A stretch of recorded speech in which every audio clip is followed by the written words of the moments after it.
Hello, everyone. We're back. It's another episode of the 1871 podcast, and I'm joined by Johnny Hunt, my co-host. Hello, Johnny. How are you?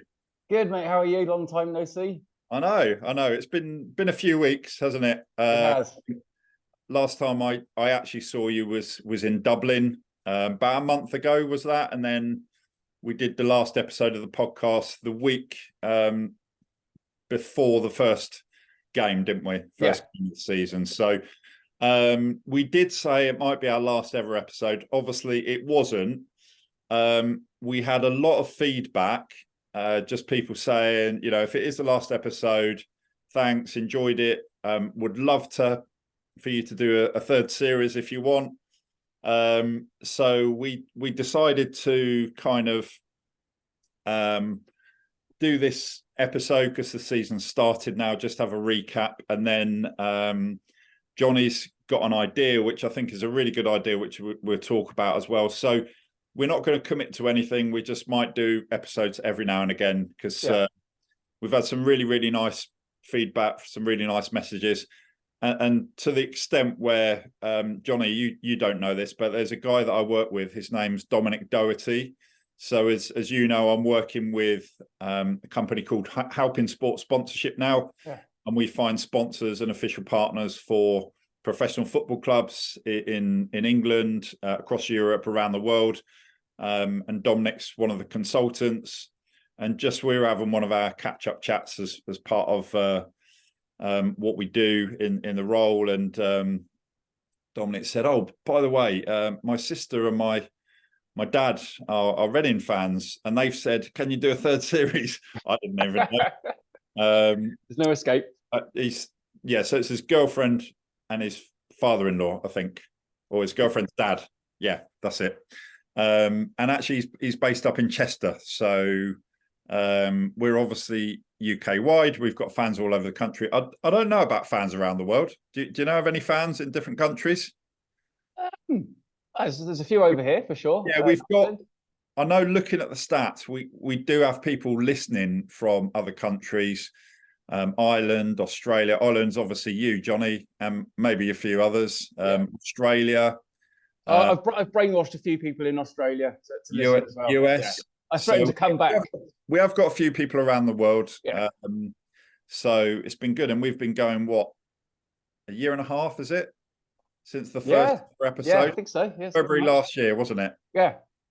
Yeah. So look, thank you to everyone who's got in touch and said, all the positive feedback and can we do another series? So we don't want to commit to anything. I'm actually sort of, one of the reasons that we weren't going to commit to a third series is because I'm really, really busy with work. And actually, it's not just about putting out a podcast. We want to kind of do it properly, but it's nice to know that people like it. So yeah, we might do the odd one here and there. And yeah, just to start off, thanks ever so much for everyone who's got in touch and for your nice messages, which is always good. So Johnny, let's get straight into it then. Reading Football Club, the highs and lows and the roller coaster ride of being a Reading fan. So look, let's go back about a month.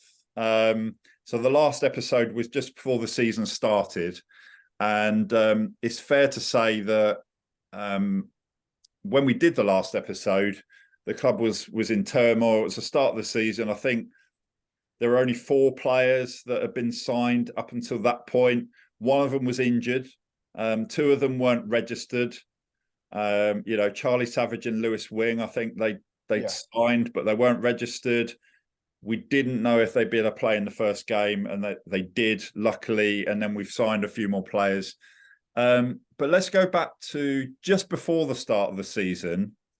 And I think what was really good was Ruben Sellers did the Purple Turtle event, didn't he? Yeah. And I think that went down really well with fans. And we started to think, actually, maybe the club's, doing something positive for a change. Although, typical Reading, he got announced as Ruben Neves, didn't he? Yes, he did. You never get it quite right. Although I have to say that shirt is a cracker. The Purple Turtle shirt or the... Yeah. Something a bit different. Gets people talking. Yeah, people seem to like that, don't they? The third kit. Yeah, the purple shirtle. That's it. Yeah. So I think that was a really positive way for the club to start the season, and at least it's something. And he was really, I think that was a really good move on his part, and he's certainly popular with the fans, isn't he? Yeah. Positive guy as well. He's very good with the media, unlike Ince last year. He's says it as it is, and I think he's open and he's honest, and humble with it. And you get a nice feel about him. He's genuine. Yeah, well, he's only just started, so that could all change, obviously. But look, yeah, so far so good as far as the manager's concerned. So at the start of the season, obviously, everything was a bit up in the air, and then we had the first game. So it was a 1-0 defeat, and we over the last kind of few weeks since the season started, we've now got quite a few new players. So just run through the list before we start talking about the individual results. So Harvey Knibbs, Sam Smith, Lewis Wing, Charlie Savage, Tivonge Rushesha, Harley Dean, Tyler Binden, David Button, Ben Elliott, and then also Paul Makaru, I think that's how you pronounce it, on loan from Copenhagen. I think that's all the signings. Is there anyone I've missed there, Johnny? No, that's it. And also all the youngsters he's playing as well, which is great. Yeah, because we at the start of the season, and let's talk about the players. Obviously, the first couple of results didn't go well. Terrible results in pre-season, but obviously it's all about bringing the new players in. And actually, that first game of the season, there was some promising signs. It was a lucky goal for the winning goal. So Reading were a bit unlucky, and there was, there are a few players. Charlie Savage showed a bit of promise. Vickers as well. Yeah. And I think what's happened is we seem to, at the start of the season, we were losing on Saturday at the weekends and then winning in midweek. So there was this theory about Reading have got a Tuesday team, which was the youngsters. So let's just put the Tuesday team out. And there was a little bit of a bust up as well. Do you know much about the details of that, Johnny? Oh no, this after the Port Vale game, apparently, between senior players. I mean, if you watch the Port Vale game, it's hard work to watch. I mean, Carroll missed a penalty, but him and the centre back for Port Vale were going back to the days of Vinnie Jones and Gather, just constantly pulling and grabbing and fighting and whatever. And it wasn't enjoyable to watch. As then, we just heaping the ball up to him, and it's not a dig at Carroll. It was just the way it was going back to last season, and people draw their own conclusions, but we haven't seen Holmes, Carroll, Guinness Walker, or Bazanis since then. Which, for the young squad or players that we have, you'd think they'd be at least on the bench. So as you hear rumours and you hear there was maybe some altercation afterwards or some disagreement, but who knows? But it just seems very odd that they're now clearly not injured, because they were at the open day last week training as part of the squad, but not in the team. And you think it's a bit like a game at Exeter on Saturday. It might have been an Andy Carroll sub come on when you need him to get a goal. Who knows? But there's Sellers from that. I'm assuming or guessing that he does things his own way. He's not like Ince, who just relied on the senior players. If somebody's not doing what he wants them to do, it's my way or the highway, and I like that. And I think he's not scared to make changes either on the pitch. Yeah, and also I would say, and we are going to talk about the results in a minute, but I would say probably one of the highlights so far is the emergence of some of the young players, including the new players. I think it's fair to say Charlie Savage really quickly has become a fan's favourite, hasn't he? The free kick he scored and that sort of thing. But who do you think so far, Johnny, has stood out for you for Reading? I think you know, that you go back to the Millwall game when I don't think anyone thought we'd go up there and get a result. Thought it was going to be an absolute battering, especially when you saw the team that he put out. But it was absolutely brilliant to see, you know, Nathan Abbey come through, captain the team at, I don't know what age is, 19, 20. Tyler Binden. Like, if you can play against Millwall away at that age, in that atmosphere, get a result, pretty much you can play anywhere. Like, you know, it's that's a real test at a young player's, you know, mentality, ability. But they did it, and they absolutely hammered them. So guys like that, those two especially, I think, is you know, have really started. There's obviously Matty Carson as well, and the laddie up front. But Kelvin's done great. You know, it's Kelvin, who's that? John? The Kelvin E, if you'd like to know his mates. Air Battium. Yeah, but like it's my favourite player. It's refreshing, like, you know, to see these lads go out without fear and without. What Reading fans have been asking for, crying out for ages, is players with hunger, and I think we're seeing some of that, aren't we? Yeah, definitely. And you go, like, they want to be there. There's obviously a style of play that he's developing as a manager. It's just kind of like a 4-2-2-2 formation that he seems to play. But he's got the right players in playing it, which isn't obviously lumping the ball up to somebody like Carroll, you know, and he's trying to get away from it. And he's got players that are going to, you know, make mistakes. They're going to, you'd rather see these young lads go out there. Yeah. And no fear. And if they make a mistake, people will get behind them. And then he's gone in, you know, brought in David Button again, who had a bit like Lumley last season. Everyone's going, oh God, he's got a bad reputation at West Brom. He makes mistakes, whatever. But he's come to us and he's done very well so far. And, you know, a young team needs an experienced keeper behind them to organise and to keep them in shape and to talk and to, you know, that's a huge thing for us. Yeah, and I think if you look back at some of the successful sides, you know, under Brian McDermott, Steve Coppell, even going back as far as Mark McGee, and even, you know, Ian Bramfoot's team in the 80s. Whenever I look at clips, you know, if you talk about the 106 season or the team that went up under Brian McDermott, whenever you look at clips and the goals that Reading scored in those seasons, there was speed and energy involved. Yeah. And I think one of the complaints of Reading fans over the last few seasons in the kind of post John Medeski era is everything's been a bit slow and predictable. But now we seem to have got, you know, we've got some young players coming through. They've got that energy, enthusiasm. You know, they're going to put the tackles in, and there's more energy about it. And, you know, you need that. You know, any good team, you look at when Leicester won the Premier League, that amazing story, and also, you know, Reading, the 106 team. It was just really dynamic, and it just feels like we've got a little bit of that back now. And I think that's down to the younger players. So you have to give a lot of credit to the manager for that, I think.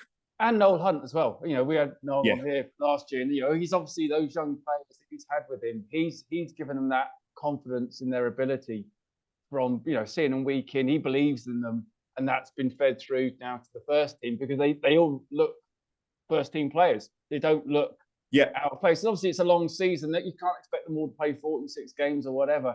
And they're going to make, you know, there's going to be times when they're going to be rested or whatever. But you look at them and you go, that is real positive, the club we haven't had for a while. Yeah. Look, let's go back and run through the results, because obviously we started off with a defeat, but, you know, I think you said on the last episode, the 106 season started with a defeat. We've already lost a few more games that season, so we don't think it's going to be another 106 season. Yeah. But look, we started with a defeat. It's a new manager that's come in. I think a few days before, literally there were 4 players. 1 was injured and 2 weren't actually registered to play. So, you know, and it was a lucky goal. I mean, I was at the game. They got a lucky goal. It was pretty even, that game. It could have sort of gone either way. So, and then it was another 1-0 defeat at Port Vale. I think they lost 7-0 their first game. Yeah, So typical us.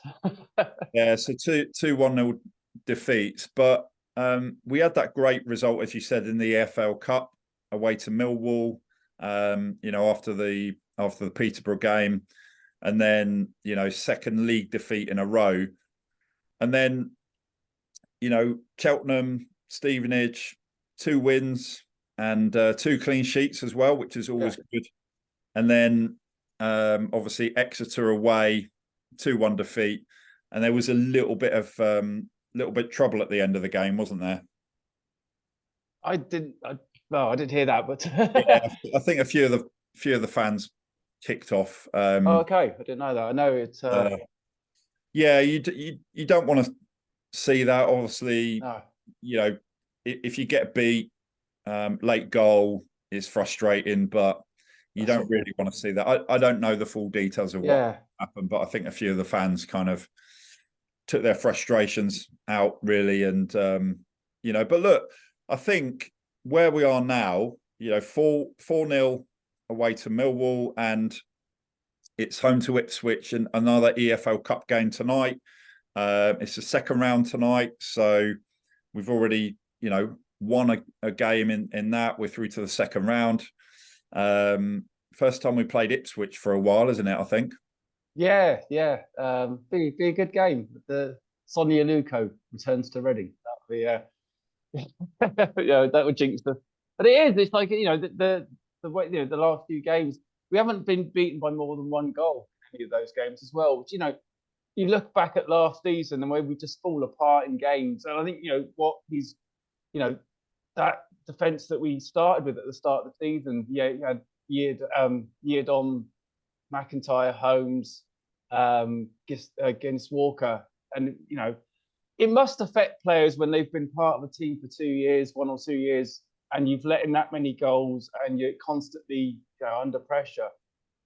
As individuals, it's nothing personal, but it must get to you as players. So he's changed that. He's changed that mindset and that culture, and brought in people that are unscarred by that. They're out to play, and they're looking forward. So, against Ipswich, again, it's a free game. There's no expectation that they're going to go out and win it. They can just go out and play and have another game where hopefully it will be a kind of similar team. Maybe a few of the other under 21 players like Abrifa might come in just to give some of the rest. But it's a chance for them to develop as a team again and keep learning about playing alongside each other, and under Sellers what he wants from the players. So it's and they've got a bit more of a break before Cambridge next week, so there's a bit of a rest time there.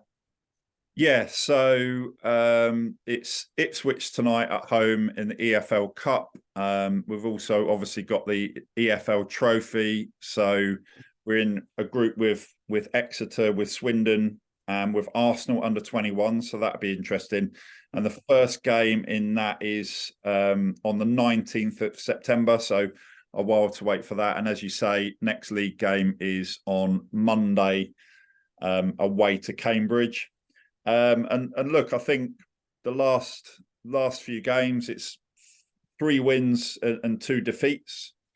And like you say, it's a cup game tonight. So the EFL Cup and the EFL Trophy, I think it's a good opportunity to actually blood some young players. And I think we've got a bit more reason to be optimistic now, although we've still got this stuff with the points deductions. So we'll get a win, and then we only get 2 points because 1 gets deducted. We're not there yet, are we? And there is talk of new owners potentially. I think, talking about the ownership, Johnny, I don't know what the latest you've heard through Star is or anything like that, but as I understand it, the owner he's open to selling the club. He does kind of want to sell if he gets the right offer. And I think a lot of fans would welcome that, wouldn't they? Yeah, well, the Sell Before We Die campaign's been going on, and it's not about the team and the players. That's a separate issue. It is this ownership and the constant fear every month of are we paying the tax man? It's been going on, and everyone's been, but the EFL have got to take responsibility as well. Like the whole thing with Charlie Savage and they let us sign him, but then wouldn't let us register him, knowing all the background issues that we've had as a club. I mean, it's just ridiculous. Yeah, I don't know. I mean, that's a strange one, isn't it? Like, wouldn't you think it would be better that you had to register a player first before signing him? I know that's kind of works, but or you do it at the same time, isn't it? Well, if you can't sign him because you've got this problem as a club, but you can sign him, but we're not going to let him play him. Come on, like it just doesn't. Their lack of clarity on what goes on doesn't help. But it's just off the pitch stuff, isn't it? Hopefully there'll be some resolution at some stage, because there has to be, because this, you can't keep going on with these points deductions and issues around tax, all the stuff we all know happens all the time. But hopefully that will be sort of some clarity on that this season. I don't know when, we don't know when, but it has to happen soon. And then that takes some of the pressure off the players and the background staff that worrying about when they're getting paid, and we can just concentrate on what we're supposed to be doing, which is football, isn't it?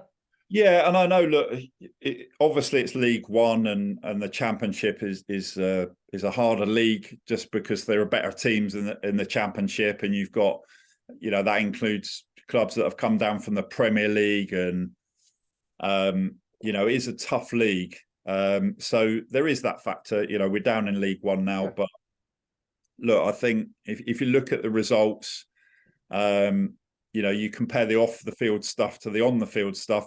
Off field, there is still, reason for concern, because is this going to keep happening every month where it's late payments and then potential points deductions? We need that resolved, really, whether that's a new owner or another way of doing it. You just don't, you want to kind of be a fan of a club where you don't even have to think about that stuff, but unfortunately we do, and we're like, it gets to the end of the month, and we're concerned if we win a game, are we only going to get 2 points? So look, that's the off the field stuff, but look, on the field, I think actually there is quite a lot of reason to be optimistic, and I think it's worth highlighting that looks like we've got a really good manager for League One. I think anyone now who had any doubts about Ruben Selles, also known as Ruben Neves, coming in, people really, it's really refreshing, isn't it? We've got a manager who, he's obviously managed temporarily in the Premier League, and he seems to be positive in terms of himself as a personality, but also in terms of the way he sets up the team, bringing the youngsters in. There's like energy, dynamism about the team as well.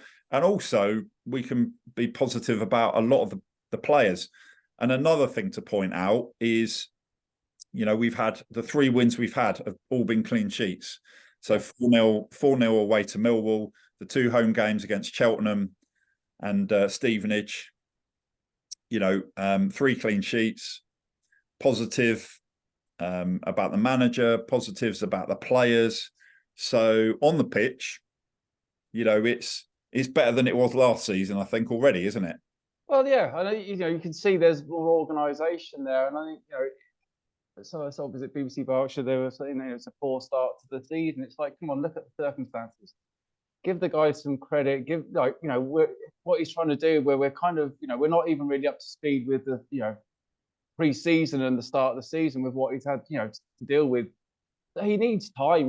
But what you're seeing with what he's doing is positive. And the Exeter game was a good example. At half time, he made changes. Things weren't working. He changed it.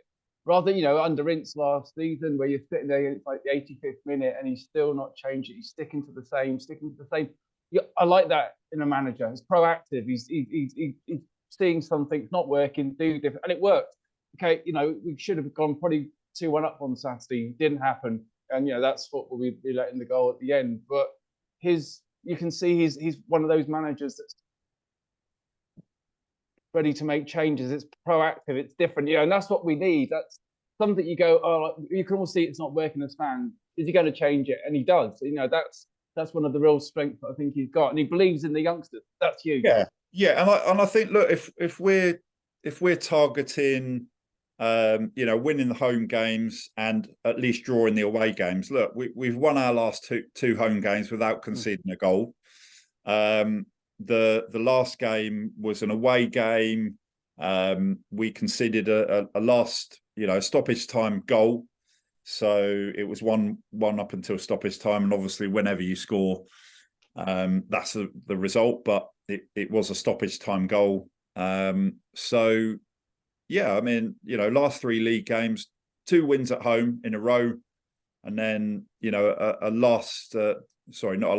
stoppage time goal. I think it was it in the last minute of stoppage time? It was 3 minutes. 93rd, yeah. So it's pretty minutes in stoppage time, wasn't it? So look, I think you take the first 2 games, the 2 defeats, with a new manager, new players coming in, put that to one side, and we've had 2 league games at home, 2 wins in a row at home, and then that obviously the defeat at Exeter with a late goal. And then let's see what happens on Monday, and obviously tonight against Ipswich should be interesting. It's the EFL Cup. I don't know if which would you, as a Reading fan, we've got those different cup competitions. So obviously the FA Cup, you want to do well in the FA Cup, but out of the EFL Cup and the EFL Trophy, it's all a bit new to us, isn't it? With the EFL Trophy, playing Arsenal's under-21s. Out of the 2 competitions, Johnny, the EFL Cup and the EFL Trophy, what do you want to see? Would you prefer for us to go further in the EFL Trophy or the EFL Cup? What would you want to see it as an opportunity to blood more youngsters, or what would you like? I think it is. I think because there's a few days for the transfer window, to hopefully maybe get some more players in, but with the way the team is at the minute, I think it's a perfect opportunity to play the younger players in both. We've already played the younger players in the league, so even younger players that on the fringes, it's a perfect opportunity to play them and give them a chance to show how good they are, and to get that game time in men's football as such, not under 23s or younger team versions, because that's where they're going to really learn their game and compete against professional players. So you'll see the lads have already shown how good they are at that level. There'll be more opportunities for the younger lads to do that as well, and that's a positive. If we progress and we get to Wembley, that'd be brilliant. But one thing I was going to say, I'll just go back to that on Saturday. How good was the tribute to Eamon Dolan from both sets of fans talking about the youngsters? That was special. I think he's done so much for both clubs, and I think was admired and respected by so many people that I thought it was just a lovely touch to do that. Yeah, and I think that's important. When the last home game that I went to, I spent a bit of time looking around the ground, and you've got the plaque for Maurice Evans, you've got the plaque for Roy Tranter. And I think that's important because there's been a lot of criticism levelled at the club. But I think, if you look at when the fans actually get together and, the clubs are doing some things in the right way, and Reading included in that. And you're absolutely right. It's important to remember, and you remember back to 40 years ago as well. Not just back to Eamon Dolan's time and what Steve Coppell did, what Brian McDermott did, but back before then, stopping the merger going ahead 40 years ago. Roy Tranter, my dad was involved in that. Roger Smee, obviously what Sir John Medeski did. So it's important we remember all that. Even I think the fans that weren't born back then. Obviously we remember it because we're a bit older than a lot of the fans, aren't we?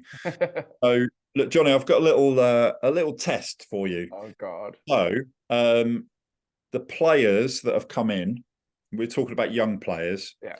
There are 5 players that have played in all of the games so far. So 6 games so far. 5 players. Who do you think they are? Charlie Savage. Correct. Um, I'm trying to think who else we've signed. I've played, didn't actually necessarily start. Played in all 6 games. You got one. Carson, Vickers. Yeah, Vickers. Are we talking young player? Are we talking players we've signed? Yeah, I've played in all the games so far. I've taken part in all the games That we've just signed over the summer. No, just players. Oh, young players. Kelvin, of course. Yeah, top man Kelvin. You've got 2 more. I'm trying to think. Nibs missed a game, didn't he? So one of them, Harvey Nibs, did he miss a game? Didn't he? I think. No. Harvey Nibs is another one, and Femi Aziz is the other. Yes, Femi. Yeah. Who gets his? So Harvey Nibs, Charlie Savage, Femi Aziz, Kelvin Eheb-Batiaman, and Caelan Vickers, and then Tom McIntyre, Andy Yeardom, Sam Hutchinson, Amadou Mbenge, Mamadi Kamara, and Matthew Carson have played in 5 of the 6 games so far. So it's 5 in the league and the EFL Cup game. So, Johnny, looking ahead to Cambridge on Monday. Well, before we look ahead to Cambridge on Monday, we've got a game coming up tonight. So, any predictions, any thoughts about what sort of team Ruben Sellers have put out tonight? What would you like to see? I think a mixture of the youngsters and the youngsters. And the youngsters. The youngsters and the even younger. Yeah, I think so. There's some players that have played first team football. I said like Kelvin Abrifa that could come in. Maybe what's his name? Lad played up front, scored against Birmingham. Clark. My brain's gone. It's been a long day at work. Maybe who else? Is it Makaru? No. Jamari Clark. That's right.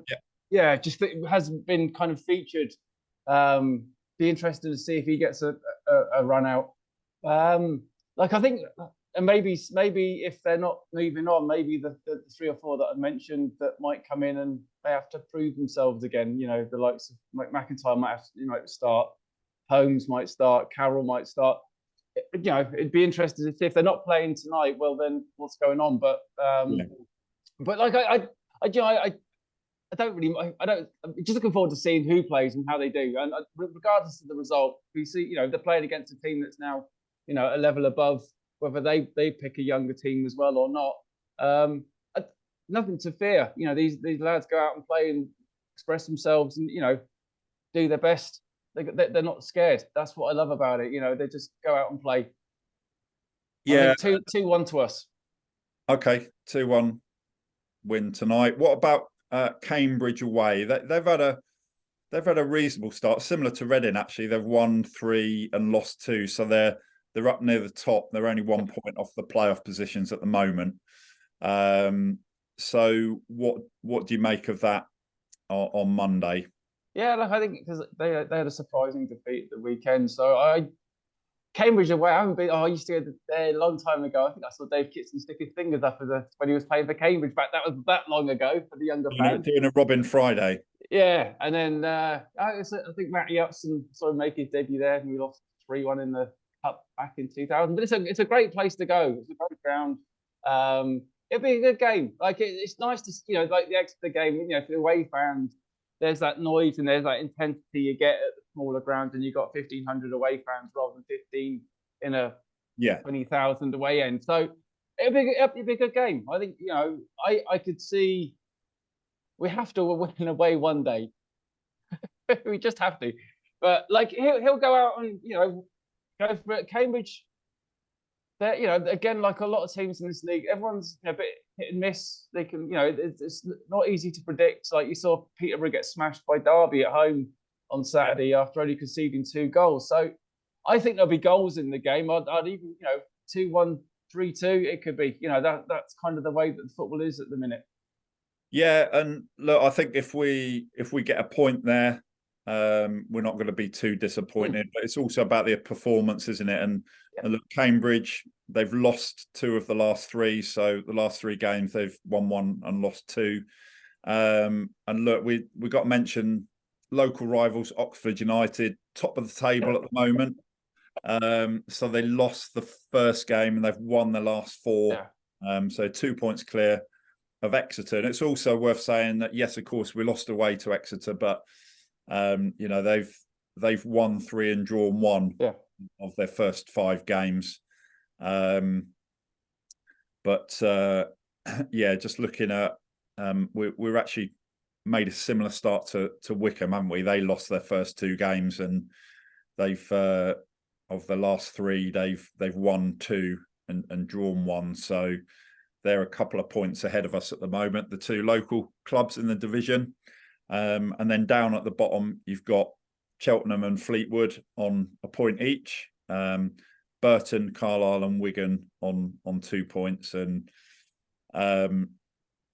Carlisle, Burton, Fleetwood, and Cheltenham in the bottom 4 at the moment. So it's 4 to go down, and all 4 of them not won a game yet. So they've all experienced mostly defeats. So I think, you know, we don't know. It's the start of the season, but Reading are looking. I don't think we're worried about any possibility of relegation, are we? It's more to do with if we get points deducted that might put us into it. But yeah, I think mid-table this season is what it is. You know, it's about a long-term project that he Sellers has talked about, and this season will be very much that because of all the restrictions we've got again. It was just build a team, we've got players that they've actually done the recruitment right on and got long-term contracts for, like Savage and Nibs. These lads that have got potential, so they've actually done smart this time and learned from the mistakes of Elise and Richards, and give them a chance to grow and the fans to get behind them. There's going to be games we're going to have bad games, but that they're trying their best and they want to be there at the club. Whereas of all the last couple of years of all the random loan signings, and it was a bit of a circus, and you kind of guys that aren't committed to the club, they're just there because they have to be. This is different, and that's positive, and it's exciting. If we get behind it as a fan base, it's something to look forward to. And I think we're in a better place as fans, kind of emotionally, as we were at the end of compared to where we were at the end of last season. Obviously, it's not been, it's been a bit tricky, hasn't it? But as things stand, it's looking a lot more optimistic than it was. I think that includes the manager. I think that includes the players. We've still got concerns with the off the field stuff, but look, the game tonight and then away to Cambridge on Monday to look forward to. And Johnny, just want to talk to you about your idea, because a while back we did the mental health focus, didn't we? And we had a lot of positive feedback about that. And we had quite a few people on that call talking about their experiences. And I think one thing that we both said on that was, if you are struggling with anything to do with mental health, one thing that we would both advise is to talk about it, whether it's friends, family. There's the NHS.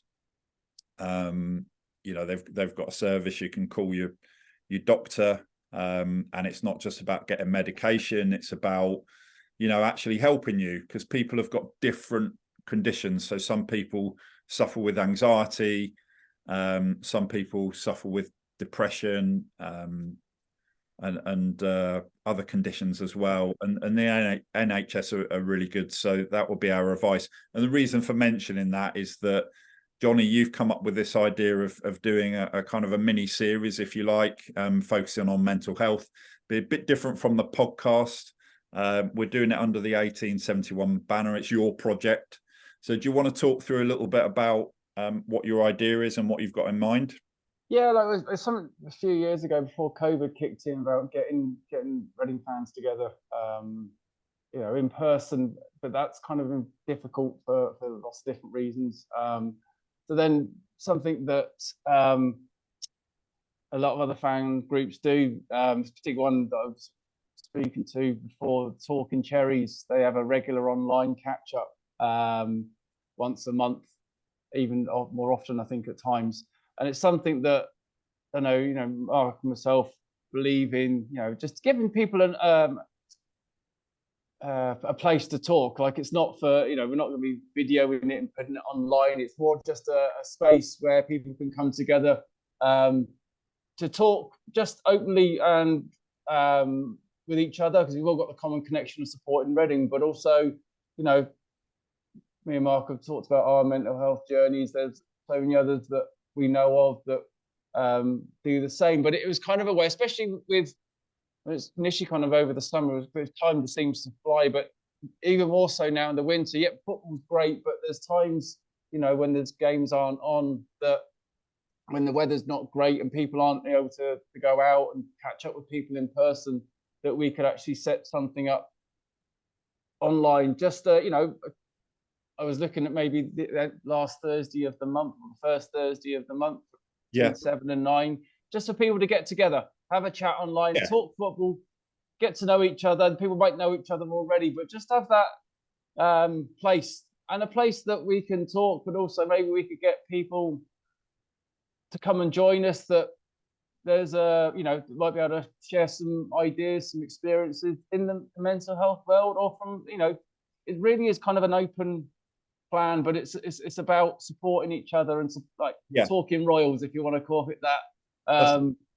But I think it's something we can do. It's not about us. It's just that we could use this as a forum to get that out there and reach out to people. And I think that's, people have reached out to me in the past, and I think it's important that we do that, and can do it with the football banner, and then people got that to talk about. It's not we're sitting here just talking mental health, it's football and mental health, or whatever. So it's something that we can do. So look, if you're interested in taking part in that, we're not going to be putting it out as a podcast, so it's not going to be on YouTube. It won't be on the podcast platform. It's a little community, really, Johnny, isn't it? And it's like a sort of a little club or whatever, and people can come along. It's a private session, so anyone who's worried about any of that going out, it'll be kept in confidence, and it's just a chance to have a chat. So you don't need to be on camera, even. You don't need to be. You don't need to be on camera. You have to have your mute off if you want to talk, obviously, but you don't have to. You can just listen in if you want to. Yeah. So it's just a community connected with Reading. So we haven't even got a name for it yet. It's Johnny's project, Johnny's idea. So it's a little kind of support group, really, in a way, isn't it? And anyone can join. And look, I'll give out my my work email address. If anyone wants more information, they can contact me at Mark, so MARK, at halpinssportsponsorship.com. So it's HALPIN sport SPORT sponsorship.com. So contact me if you're interested. That's my work email address, and we'll be giving details. And Johnny, you're going to be putting some more information out. People get in touch. And I'm looking probably at the the end of September. We'll do the first one. It gives us time to get people together. And I say it's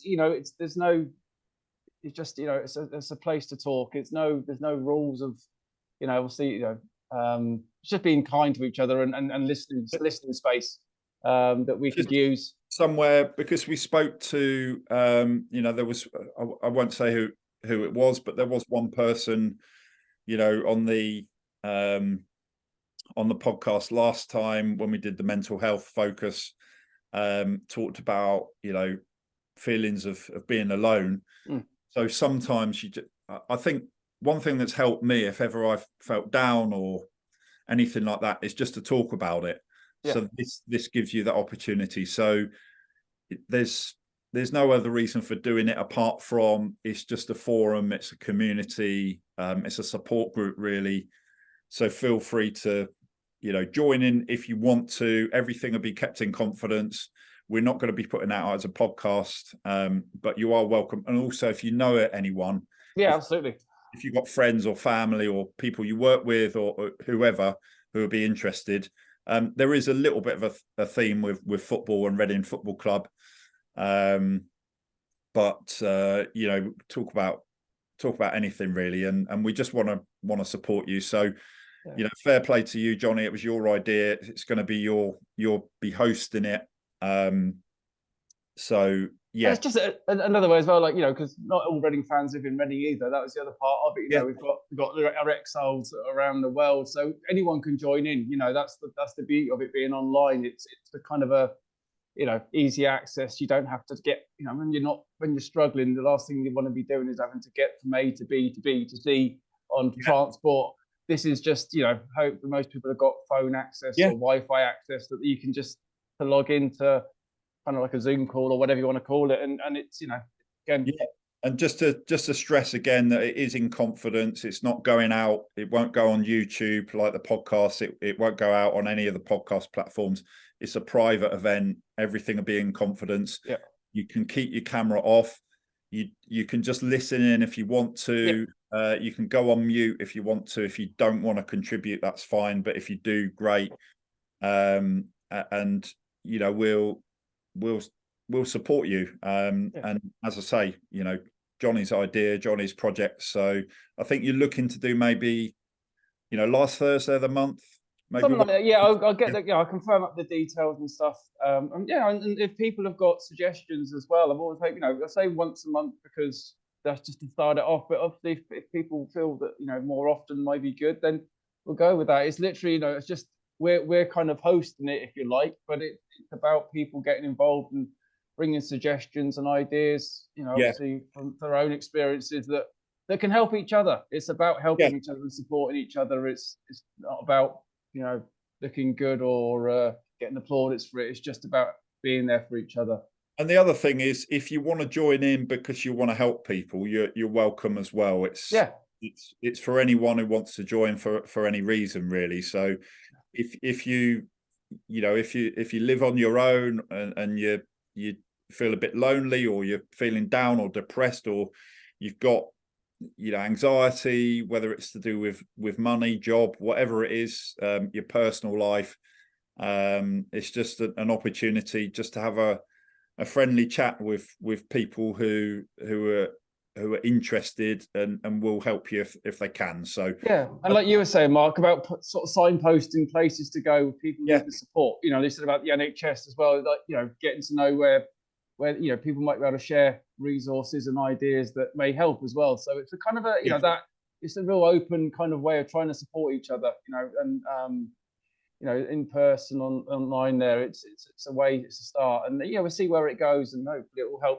if it helps one person, then it's, you know, it means the world. So yeah, brilliant. All right, well done for that, Johnny. Great idea. And as I say, Johnny is going to put some stuff out on social media and let you know how you can get in touch. You can contact me by email or get in touch with us on social media. As I say, Johnny will be the host, so feel free to get in touch if you'd like to take part and you want more information. But that's it for now. So another episode of the 1871 podcast. We're not committing to any more, but we might do one a month or something. But yeah, interesting start to the season, Johnny, and let's see how the next couple of games go. Absolutely. All right, nice to talk to you. Speak to you soon. Mate. Cheers, Johnny. Cheers.